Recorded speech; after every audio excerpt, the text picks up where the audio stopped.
તો ખાસ કરી બનાસકાંઠાના દિયોદરમાં આવેલા બનાસ ડેરીના સણાદર પ્લાન ખાતે અમિત શાહ દ્વારા વિકાસલક્ષી પ્રકલ્પોનું ખાતમુહૂર્ત લોકાર્પણ કરવામાં આવ્યું છે। બનાસ ડેરીના ચેરમેન શંકરભાઈ ચૌધરીના નેતૃત્વમાં વિવિધ વિકાસના પ્રકલ્પો હાથ ધરવામાં આવ્યા છે। 15મી જાન્યુઆરીએ બનાસ ડેરી સંકુલ દિયોદર ખાતે અમિતભાઈ શાહના હસ્તે ભીલડી ખાતે નિર્મિત થનારા Banas bovine and breed research centre અને પાલનપુર ખાતે નિર્માણ પામનારા બનાસ બેક નવીન ઓડિટોરિયમ હોલ અને ખેડૂત ટ્રેનિંગ સેન્ટરનું ખાતમુહૂર્ત કરવામાં આવશે। તેમજ બનાસ ઓર્ગેનિક ખાતર પ્રયોગશાળા અને Amul organic product micro ATM અને કિસાન ક્રેડિટ કાર્ડને લઈને બનાસ જિલ્લામાં પાયલોટ પ્રોજેક્ટનો શુભારંભ કરાયો છે।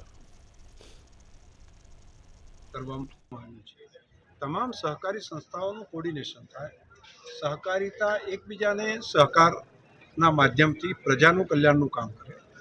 ખાસ કરી બેન્કિંગના વ્યવસાયની અંદર ભારત દેશનું પૈસું આપણા દેશની અંદર જ રહે, ગામડાનો પૈસું ગામડામાં રહે અને સહકારિતાના માધ્યમથી ફરી મની રોટેશન નીચેના માણસ સુધી પહોંચે અને એ આત્મનિર્ભર થાય એવું એક મોડલ, એ પરસ્પર સહકારી પ્રવૃત્તિઓનું કોર્ડિનેશન માટેનું એક મોડલ તરીકે બનાસ અને પંચમહાલ 2 જિલ્લાને દેશના સહકાર મંત્રી શ્રી અમિતભાઈ શાહ સાહેબે સોંપ્યું હતું।